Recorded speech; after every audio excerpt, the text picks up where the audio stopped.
Sales, LO, so this is where you guys send me a client, right? Yeah. From there you go to pre-qual. This is where you guys get your pre-qual. This is where we say you're good to go shopping, right? Is LOA just assistant? That's my assistant, yeah, that's like Sarah. Assistant. Okay? So we go under contract. You guys go get a property at this point. We did pre-qual. Now we build and lock. This is LOA and LO still. Okay, so this is where we build, lock. You send us the contract, we line it up. When you say build? Build. So when you send us a contract, right? Purchase price. Yep. You know, because that changes, right? If we're writing a pre-qual for 400, but you offer on 355. Then we have to run taxes, insurance, all the proper stuff, right? Okay. So you get all that built out. From there, when you guys do that, you're going into inspection in your earnest money about this time when we hit processing. Processing is someone who processes a file before underwriting. It's another step between us.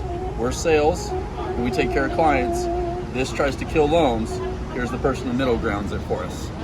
Okay, this is like the middle person that's like doesn't really talk to clients too much, talks to us, but they middle ground us so we don't get in arguments all the time with the underwriter. This is like Donna. They're collecting documents, Correct. getting paychecks. Correct. Okay. That's where you're seeing all this happen, so that's the processing part. Now once you go into underwriting, it's coming out 3 different ways. There's only 3 ways to come out of underwriting.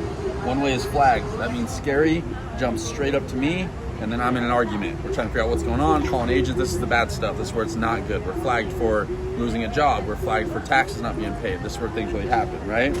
Second way is conditionally approved. This is what you guys see 95% of the time.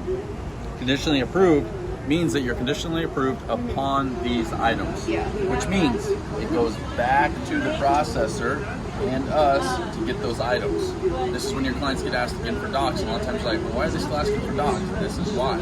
You're conditionally approved upon getting those docs. Once these docs are back in, back here, clear to close, title and closer balance numbers. 2 days later, wire can go out. Okay, so what I'm not sure about is who's the closer on your team? So you'll never know who a closer is. What do they do? They balance with title. So once There's a closer at the title office. Oh, They're called the closer. No.